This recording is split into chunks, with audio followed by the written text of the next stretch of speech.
Good afternoon, class. We are looking at exam 2 review covering chapter 3 derivatives from 3.2 to 3.5. The derivative as a function, basic differentiation formulas, the product and quotient rules, and the chain rule. Reminding you of the formulas for rise over run the average rate of change of y with respect to x when 2 points are given. This line is called a secant line, and it's f of x minus f of a over x minus a, or various formats. To go to the tangent line and take the slope of a tangent line, f prime of a is limit of f of x minus f of a over x minus a as x approaches a, or limit of a plus h minus f of a over h as h approaches 0, which gives rise to the equation of a tangent line y minus f of a equals f prime of a times x minus a. The general definition for differentiation, dy dx is the limit of delta y over delta x as delta x approaches 0, or f prime of x is the limit of f of x plus h minus f of x over h as h approaches 0. We have different formulas, some basic formulas we should be comfortable with, from the constant that is 0, kx, which is k, x to the power of n is n, x to the power of n minus 1, known as the power rule, exponential rules, and logarithmic functions, trigonometric functions. The product rule, fg prime is f prime g plus g prime f. The quotient rule, f over g prime is f prime g minus g prime of f over g squared. And composite function y equals f of g of x gives rise to its derivative f prime of g of x times g prime of x.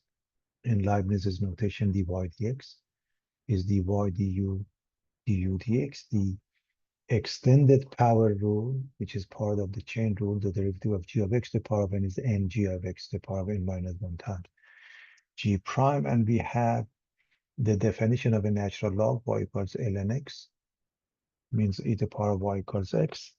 That's for the sake of differentiating exponential functions where the base is no longer e. That comes handy. All right. Some of these questions are from your lecture notes, and some of them are the practice tests that you can find under Module 12 Canvas. So, for example, this one was done first and foremost, x to the power of 5 over x to the power of 9. This part, use the quotient rule for the exponentials, and we write it 2 over 9 x to the power minus 4. Then we are going to differentiate that using the power rule. 2 over 9 remains times negative 4, x to the power of minus 4 minus 1. So this becomes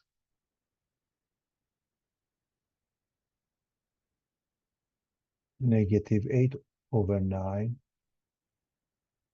x to the power minus 5, which is negative 8 over 9 x to the power of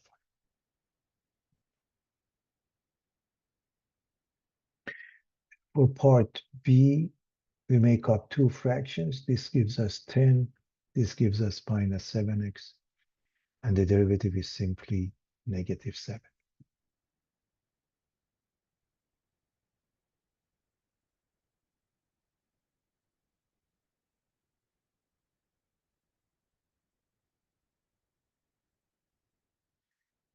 We're going to differentiate the function 2 to the power of 7x. To do so, reminding everybody that when you're dealing with an exponential function,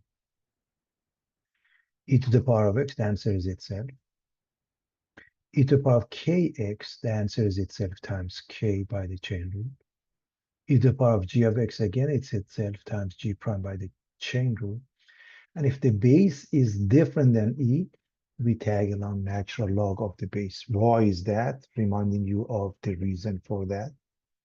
When y is b to the power of x, we can use the fact that e to the power of ln x is x and replace the b with e to the power of ln b.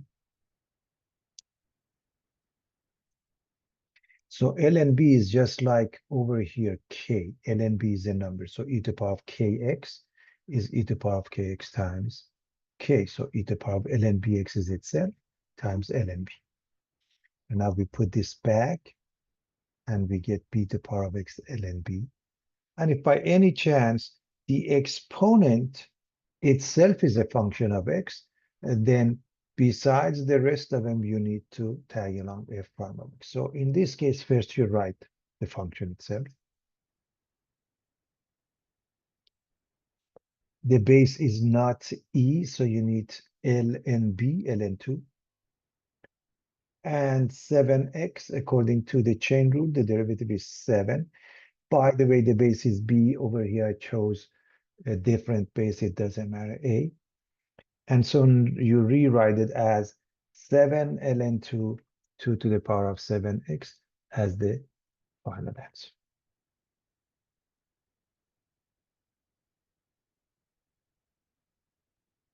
We want to differentiate, and all of them involve cosine. And I remind you, the derivative of sine is cosine. The derivative of cosine is negative sine. So when we have the derivative of cosine u is negative sine u du dx, the derivative of cosine of g of x is minus sine g of x, g prime of x. Now, the way I deal with that, if you recall, I said, I'm going to read cosine and I'm going to stop. And for cosine, the answer is minus sine. Then I ask myself, what is the argument? Because trigonometric functions, sinusoidal functions are meaningless without their argument. So I use the same argument by the chain rule. The derivative of 2x is 2, and I put it in front. Y prime is negative 2 sine 2x, and we are done. The second one means cosine of x to the second power. So I'm going to use the extended power rule, which means y prime is 2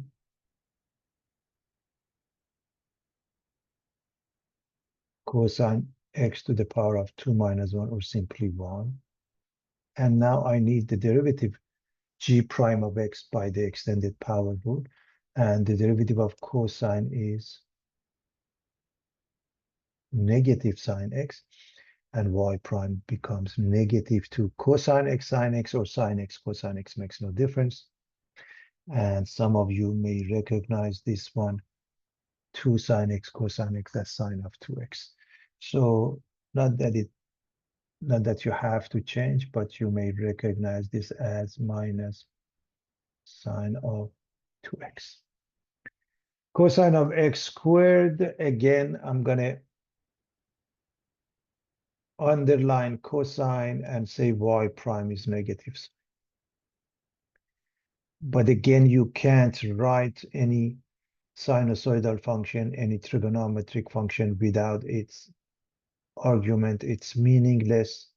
You multiply it by its derivative, which is 2x, and you put the 2x in front, becomes negative 2x sine of x squared.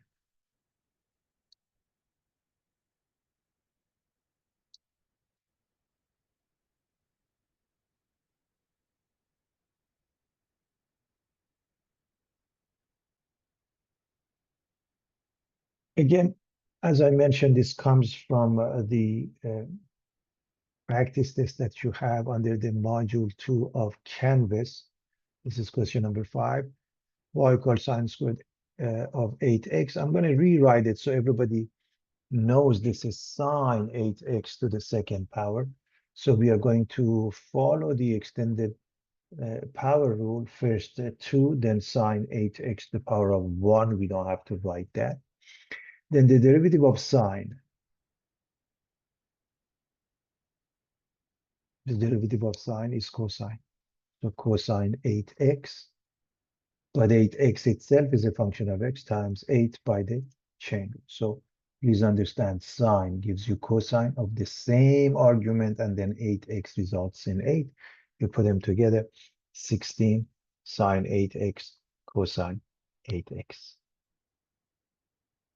Just in case, 2 of these means 2 sine 8x cosine 8x means sine of 16x. So that would be 8 sine of 16x in case. The next question, which is question 13 of the mixed derivative practice, is 3x times 3 to the power of x, which means we are going to use the product rule.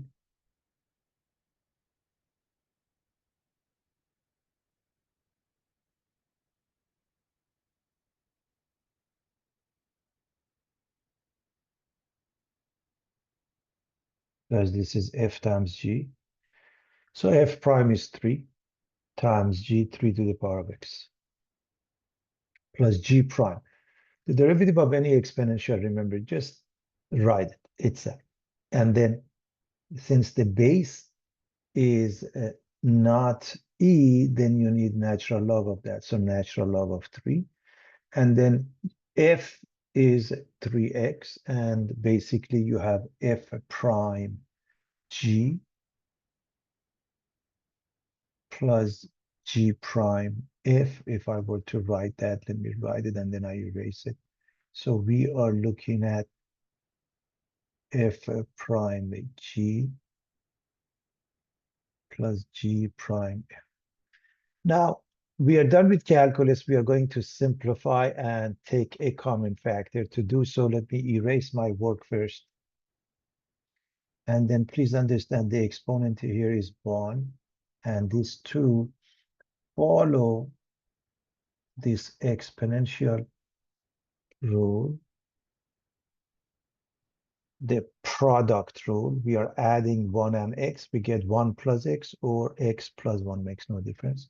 And again, notice same thing here. This one and this one, they give you the same thing. So let's write the first one as 3 to the power of x plus 1.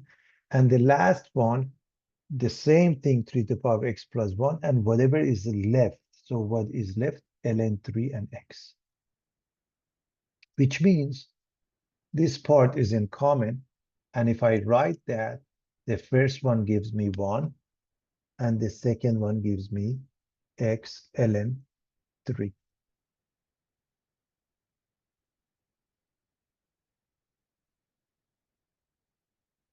So we get the same common factor. Divide by this one, we get 1. And this one, if you divide by it, whatever is left, ln 3 and x, their product. We put the x first, x ln 3. Okay.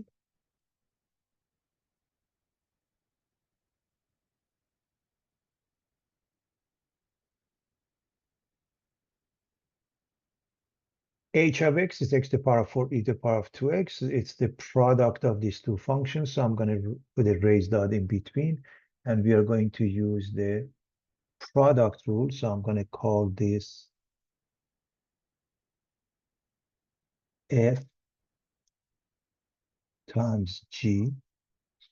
So first we get f prime, which is 4x cubed, times g, which is e to the power of 2x. Then we get g prime, e to the power of 2x is itself. Any exponential, just write it immediately. And then 2x results in 2 because of the chain rule. You can think of e to the power of kx. And finally, times f x to the power. We're done with calculus. We are going to simplify by taking a common factor. Notice between 4 and 2, 2 is in common. X cubed and x to the power of 4, x cubed is in common. E to the power of 2x, both of them have it. So the common factor would be 2x cubed e to the power of 2x. So if you compare this one to this one, meaning you divide this one by this one, you just get number 2. If you compare this one with this one, that means if you divide it by this one, you just get an x. So 2 plus x.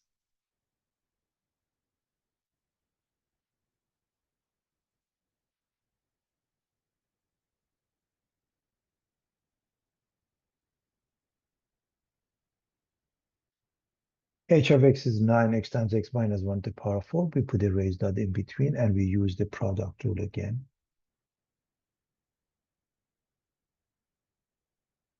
So we need f prime, which is 9,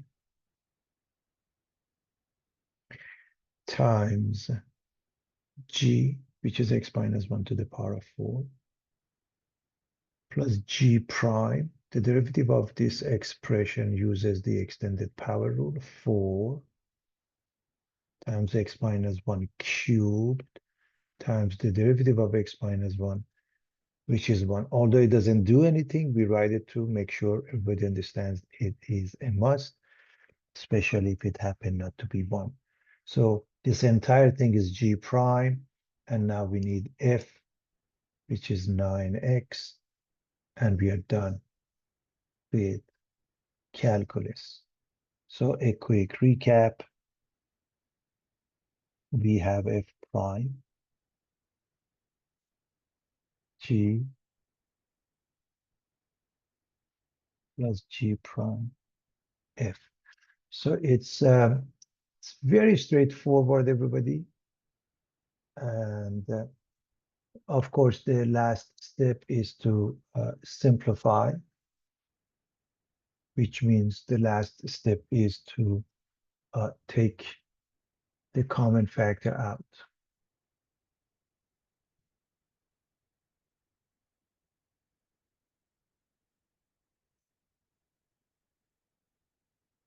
So what is in common between the two expressions, everybody?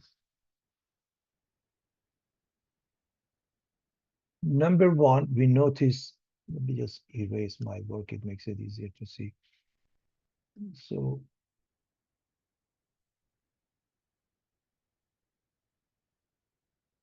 we notice number 9 is in common.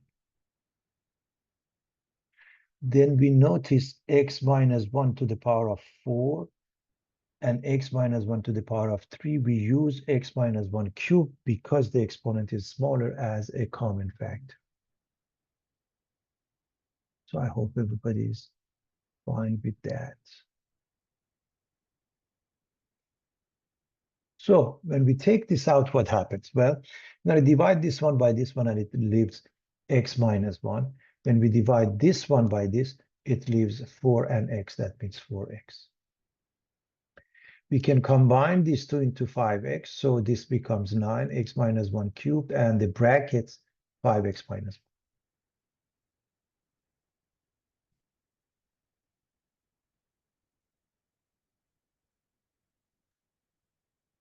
This is question 21 from the mixed derivative practice. So we are going to use the extended power rule on that. First and foremost, we want to try to simplify the fraction, the rational expression, and it can't be done. So we put the 3 in front, that's n.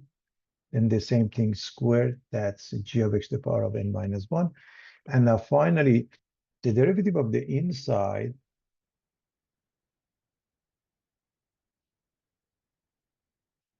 uses the quotient. So we're going to use f prime g minus g prime f over g squared. So f prime is 4 times g is just 2x minus 9 minus g prime, the derivative of the bottom is 2 times the f 4x over the g squared. Just put 2x minus 9 inside the parentheses and square. And this is the extent of the calculus part. And now we continue with algebra. To do so, first and foremost, we distribute, we get 8x minus 36 minus 8x, and these two cancel each other.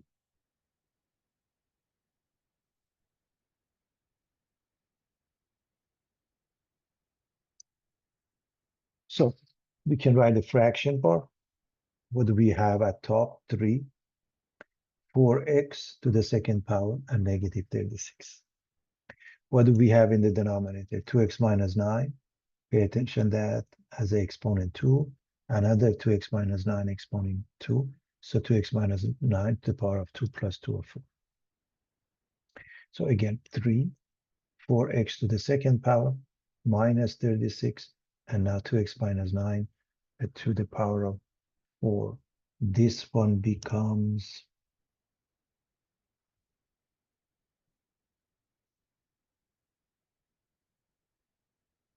16x. So you have a negative sign.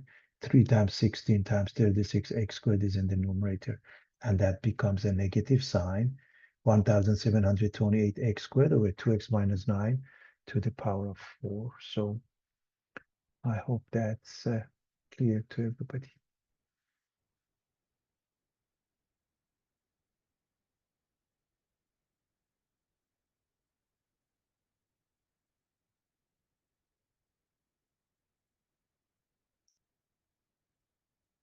H of x is cosine 5t over 5t. To differentiate that, we are going to write this as f over g. And clearly, we are going to use the quotient rule. Cosine, the derivative is minus sign. But minus sign of what? The same thing. Minus sign of 5t. And then times 5 by the chain rule. Now that's f prime times g times 5t minus g prime, which is simply 5 times f, which is cosine of 5t, over g squared. So when you square that, you get 25t squared. And that's the end of calculus again, and we are going to simplify. Again, this whole thing is f prime. This is g minus g prime f. I write that, making sure everybody is following that. So this is f prime f. This is g minus g prime f. So when you take the common factor of 5, or better yet, negative 5 out, you get negative 5 times 5t sine 5t plus cosine 5t. Now, you just put this in the numerator, you keep the negative sign, the 5 goes away with 25 as follows. The 5 goes away, 25 changes to 5, and the final answer would be negative. I put it with a different color to make sure we know that. 5t sine 5t plus cosine 5t over 5t squared.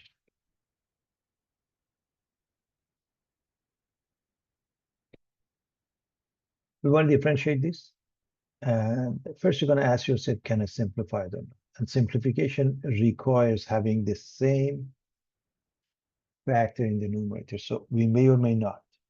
So try with the same factor and say, okay, I'm going to try to factor it. It may or may not work.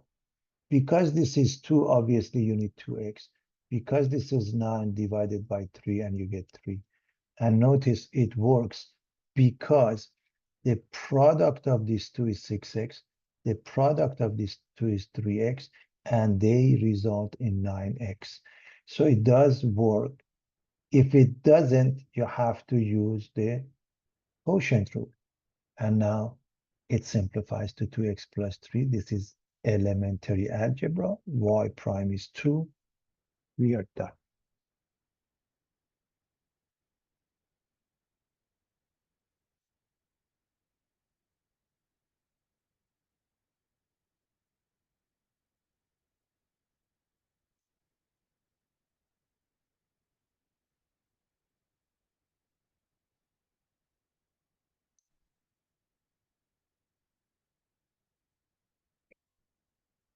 All right.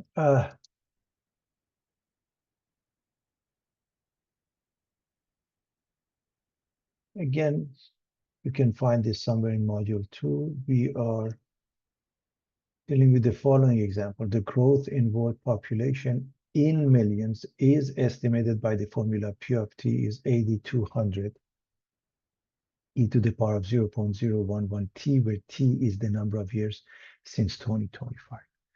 Find the instantaneous rate of change for the year 2050, include units. Always include units, class, okay?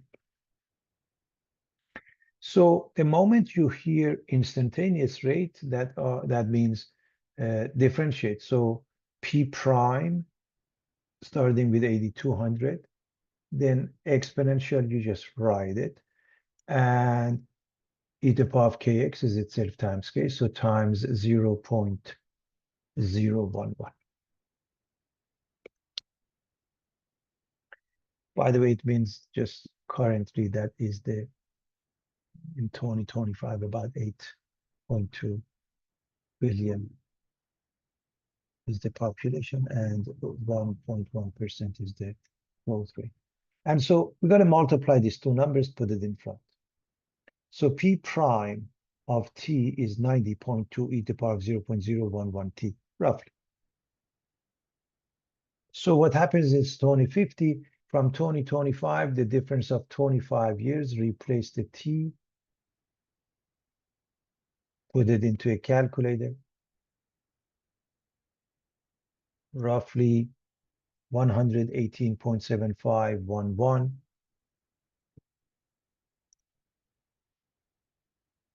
Remember, P prime is dp dt. So units of the population over the units of time, million people per year, because that was in million. So what does it mean? In 2050, the world population will be increasing. Why increasing? Because this is positive, at the rate of this. Now, remember, this is in millions, so you add 6 zeros because 1 million is 10 to the power of 6. So you move this decimal by how many places? 6 places. You get 118,751,100 people per year.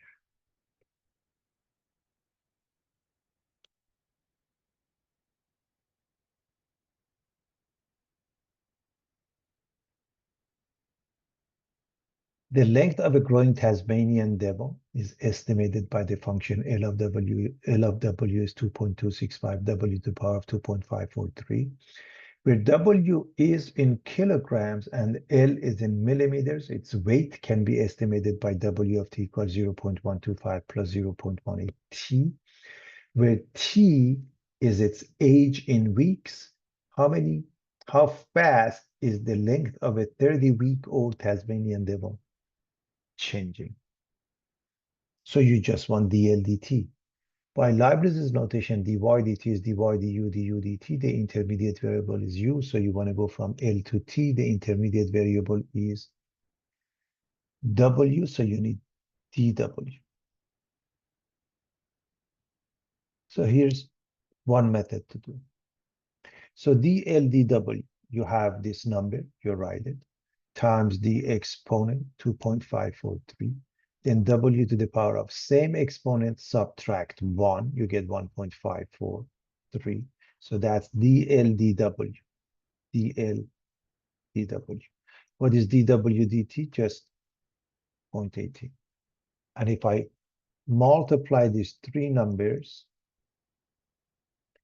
I get 1.0367811 w to the power 1.543. The rounding happens at the end. You don't want to do the rounding in the intermediate steps. Now, if I replace the w with this, I can use the t equals 30 and come up with the answer. Or I can put the 30 here and find out the weight when t is 30 weeks. So when I do that, 0.125 plus 0.18 times 30, that gives us the weight of 5.525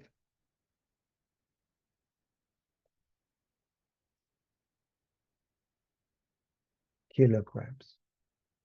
Okay, so I hope everybody can see where the units come from. So that would be the weight.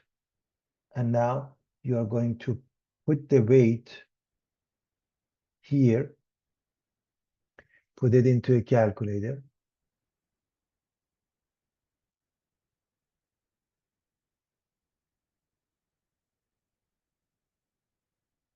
And the result is 14.4912, almost 14.5. DL, the change in length over the change in time, millimeters per week. So it's Very straightforward, everybody.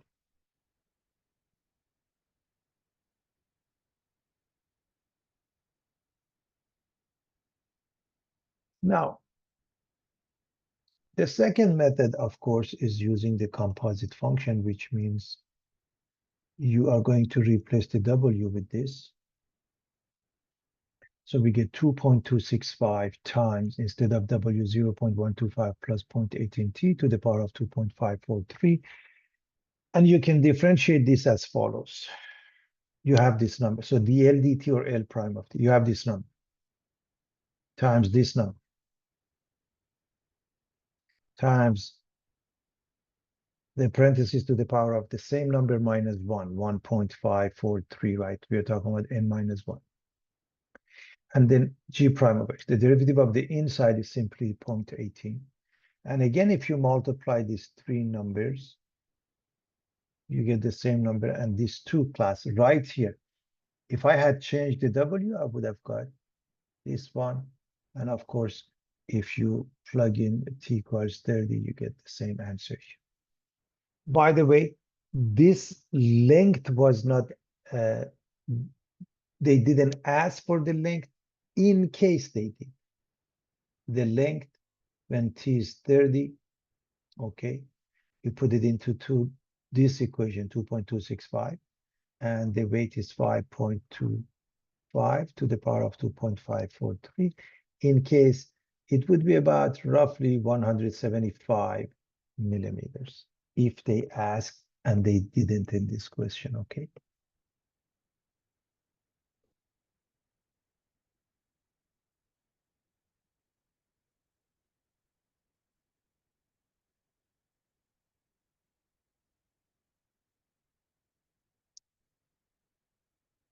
The graph of a function f is given in the figure. Use it to sketch the graph of the derivative f prime, reminding you that peaks and valleys, if you were to draw a tangent line, is horizontal, it makes f prime is 0.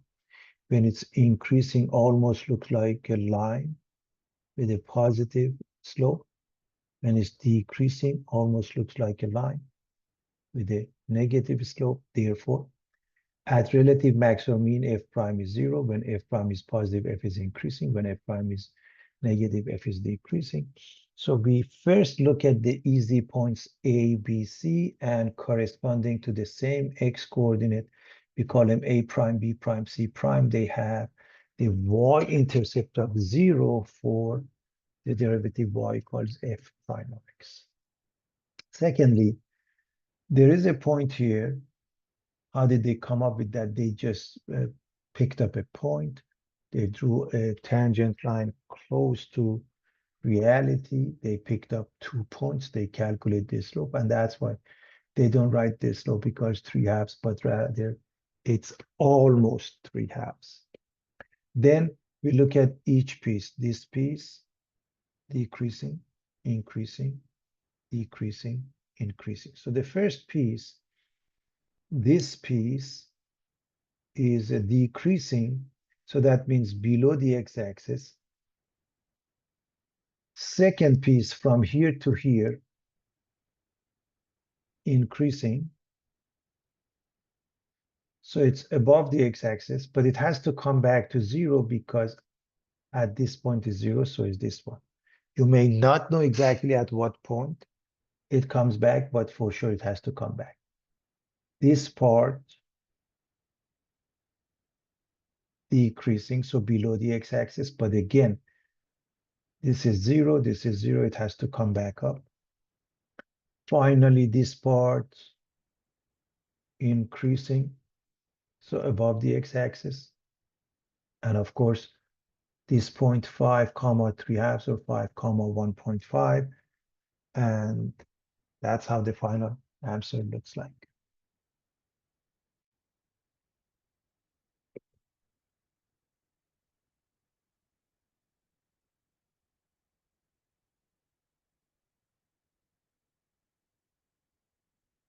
The graph of a function f is given. Use it to sketch the graph of the derivative f prime. First, a function fails to be differentiable if it has a sharp corner. discontinuity, or a vertical tangent line, which means clearly what we are saying is sharp corner here, sharp corner here, sharp corner here. So those are the points with the sharp corner where the function fails to be differentiable. But what are we dealing with? 1, 2, 3, 4 line segments. So first, let's calculate the slope for each one by putting some pairs and using rise over run for the first piece, 0 minus 1 over minus 1 minus minus 3. The numerator is negative 1, the denominator minus 1 plus 3 is 2. We get negative 1/2. And if we calculate this for the rest of them, first of all, it's clear that this one is m equals positive 1/2. This one, you can easily calculate the slope as 1, and this one as negative 1. So if we wanted to graph f prime, we go one by one. This is a line, and just let's stick with this line. Let's say it was a line going from negative to positive infinity. Then we would graph y equals negative 1/2, a horizontal line from negative to positive infinity. However, it stops here. So this portion covers this portion, and we have a hole here. At the end, we don't know if it continues or not, so that's fine. The rest of them works the same way.